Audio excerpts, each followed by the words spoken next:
Alright, so there's this new guy, not so new anymore, that come across in my feed on YouTube. And he's kind of more of a natural guy, which is pretty interesting because the last couple months I've been feeling like I've gotten too, or I wanted to kind of get more natural into certain things. Right, like some stuff just needs to be natural. You don't have to throw food at everything, right? Now, it's fun to throw food at everything, I think. I like doing it. But there's some stuff that just needs to be natural, right?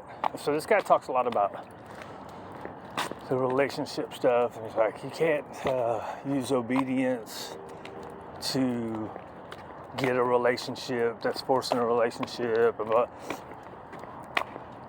He's got some weird perspectives, and that's one, right? Doing obedience work is just a part of your relationship. Of course, you can't obedience your way into it, but for most dogs, you have to have some kind of a working relationship, not just only playing and laying around. Some dogs, that's fine. Some dogs, not. I already went off on a tangent. I was supposed to be talking about confidence in your dogs. Oh, that's why. Because he talks about it a lot, right? So I saw a video of his, was it yesterday or the day before? And he's big on talking about trust and respect. And so a big part of, and he's been saying a lot, don't throw dog train out the window. You don't have to dog train. Don't ever get a dog trainer again, which is weird because he's a dog trainer, right? But I think I understand what he's saying. He's just not saying it. I think what he's saying is, like, you don't need to jump around. Like, you're not going to magically break through with your dog that you're having problems with by going to a different trainer all the time. You got to get consistent. You got to find what works, and then you got to be consistent. And sometimes progresses are so small that you don't see it. You think you got to go somewhere. But the small progressions turn into bigger progressions as long as you stay as consistent as you can.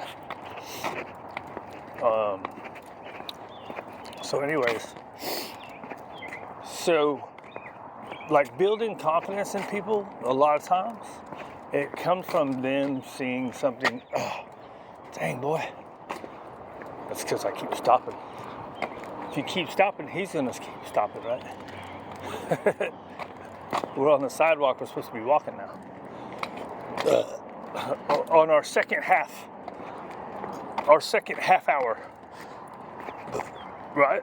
So this guy, hi buddy.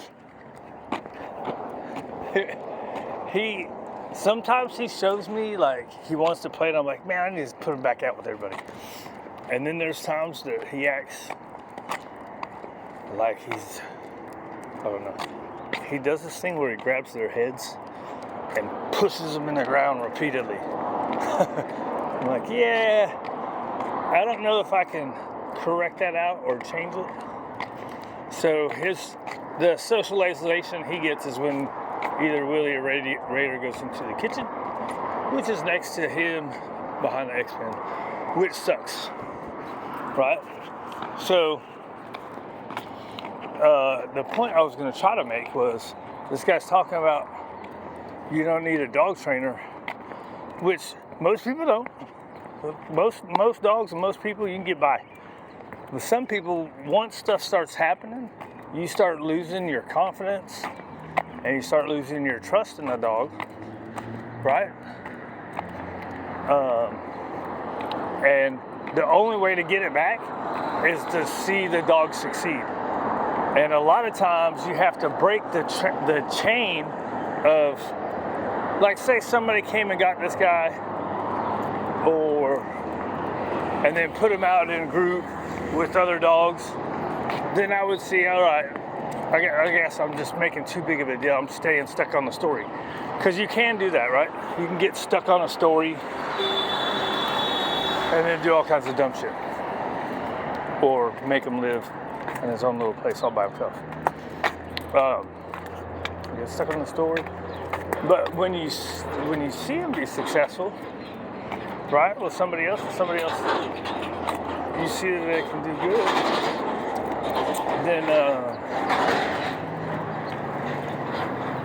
well, that's the first time I saw somebody sleeping there. Then now your confidence can build. Okay, I got something I can get to. Because you could have been at a really good place and then something happens and your confidence goes boom. Then it snowballs and it happens 2 or 3 times and now your confidence is way down here. If your confidence is down here, your trust is going to be down there, right? So, I don't know, people just say weird stuff, right? I think most people probably don't really need to get a trainer.